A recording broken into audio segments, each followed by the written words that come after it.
दोस्तों, भारतीय जनता पार्टी के नेताओं, मुख्यमंत्रियों की शायद अब यह आदत बन गई है कि पहले कोई गलती करो या पहले कोई ऐसा ट्वीट करो जिसकी वजह से गुस्सा लोगों का भड़के।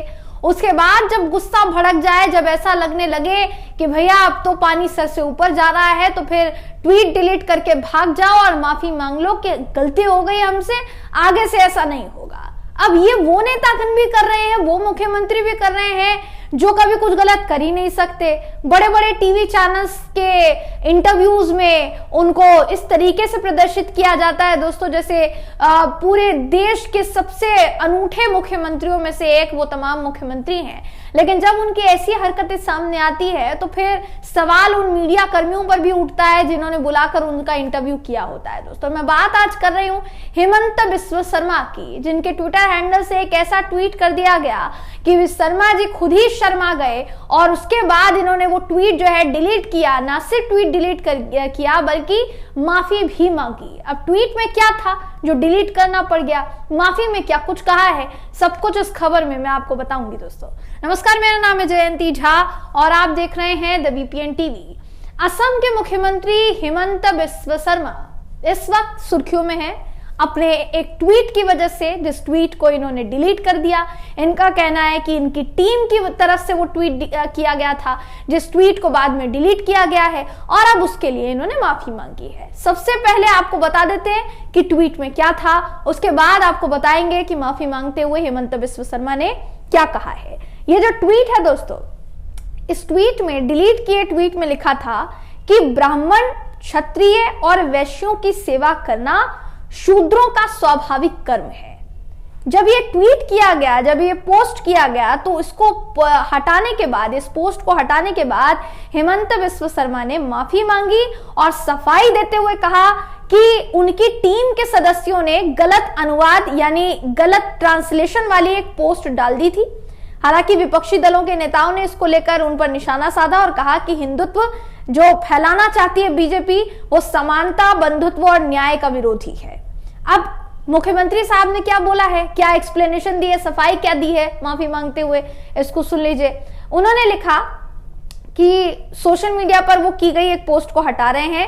वो लिखते हैं, हाल ही में मेरी टीम के एक सदस्य ने भगवत गीता के 18वें अध्याय से 44वां श्लोक गलत अनुवाद के साथ पोस्ट किया था। जैसे ही मुझे गलती का पता चला, मैंने पोस्ट को तुरंत हटा लिया। अगर हटाई गई पोस्ट से किसी को ठेस पहुंची है तो मैं उससे दिल से माफी मांगता हूं। मैं नियमित तौर पर सुबह अपने सोशल मीडिया हैंडल पर भगवत गीता का श्लोक अपलोड करता हूं। अब तक मैंने 668 श्लोक अपलोड किए हैं, पोस्ट किए हैं। महापुरुष श्रीमंत शंकर देव के नेतृत्व में हुए सुधार आंदोलन की वजह से असम राज्य जाति विहीन समाज की एक आदर्श तस्वीर दिखाता है। यानी जाति के नाम पर वो किसी तरीके का कोई भेदभाव नहीं रखते हैं। ये बात उन्होंने दर्शाने की कोशिश की, लेकिन उन्होंने जो पोस्ट किया ट्रांसलेशन वाला दोस्तों, उसके ऊपर विवाद छिड़ गया और उस पोस्ट को करने के बाद ना सिर्फ उस पोस्ट को उनको हटाना पड़ गया, बल्कि उसकी वजह से उनको माफी भी मांगनी पड़ी। अब ये जो पोस्ट किया गया था, इसमें क्या था ये भी आप सुन लीजिए। 26 दिसंबर को सुबह हेमंत बिस्वा शर्मा ने श्रीमद् भगवत गीता का एक श्लोक अपने सोशल मीडिया पर पोस्ट किया था। जो उन्होंने पोस्ट किया था, उस तस्वीर में कृष्ण और अर्जुन की तस्वीर बनी थी और गीता का हवाला देकर एक श्लोक लिखा हुआ था। इसमें लिखा था, खेती, गाय पालन और व्यापार ये वैश्यों के अंतर्निहित और स्वाभाविक कर्म है। ब्राह्मण, क्षत्रिय और वैश्य से 3 वर्णों की सेवा करना शूद्र का स्वाभाविक कर्म है। इसे शेयर करते हुए हेमंत बिस्वा शर्मा ने लिखा था, भगवान श्री कृष्ण स्वयं वैश्यों और शूद्रों के स्वाभाविक कर्मों का वर्णन करते हैं। अब इस पूरे ट्वीट की आलोचना हो रही है और आलोचना की वजह से इन साहब को किसी तरीके से वो जो ट्वीट है डिलीट करके भागना पड़ा है दोस्तों। और ये जो ट्वीट है लगातार इस वक्त वायरल हो रहा है। अब सोचिए कि जो इन्होंने लिखा, इनके उस ट्वीट की वजह से कितने लोगों की भावना को ठेस पहुंची होगी। असदुद्दीन ओवैसी ने अपने सोशल मीडिया पर हटाए गए पोस्ट में हेमंत बिस्वा शर्मा ने जो लिखा, उसको लेकर अपने नजरिए के बारे में बताया। उन्होंने लिखा कि संवैधानिक पद पर रहते हुए आपने शपथ ली है कि सभी नागरिकों के साथ आप समान व्यवहार करेंगे।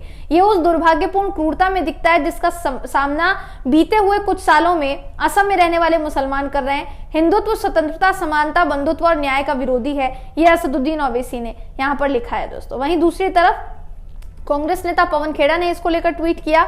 उन्होंने राष्ट्रपति भवन और प्रधानमंत्री कार्यालय को टैग करते हुए पूछा कि क्या आप इस हेमंत बिस्व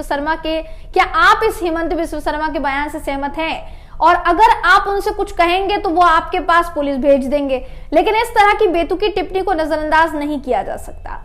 वहीं दूसरी तरफ कम्युनिस्ट पार्टी ने भी ट्वीट किया है दोस्तों, और भी कई लोगों ने ट्वीट करते हुए हेमंत बिस्व शर्मा पर निशाना साधा है। यानी उनका कहना है कि जिस तरीके का ट्वीट इन्होंने किया है, यह असमानता का भाव पैदा करता है, ये जाति के आधार पर भेदभाव पैदा करता है। आप इस पर क्या सोचते हैं दोस्तों? हेमंत बिस्व शर्मा की वाकई में यही सोच होगी, या वो जो कह रहे हैं कि गलती से टीम ने डाल दिया ट्वीट, क्या ये गलती हो सकती है? अपनी राय कमेंट करके हमें जरूर बताइएगा। वीडियो अगर आपको पसंद आया हो तो वीडियो को लाइक कीजिए, शेयर कीजिए, चैनल को सब्सक्राइब करना बिल्कुल भी ना भूलें। फिर मुलाकात होगी आपसे अगली वीडियो में, तब तक के लिए नमस्कार।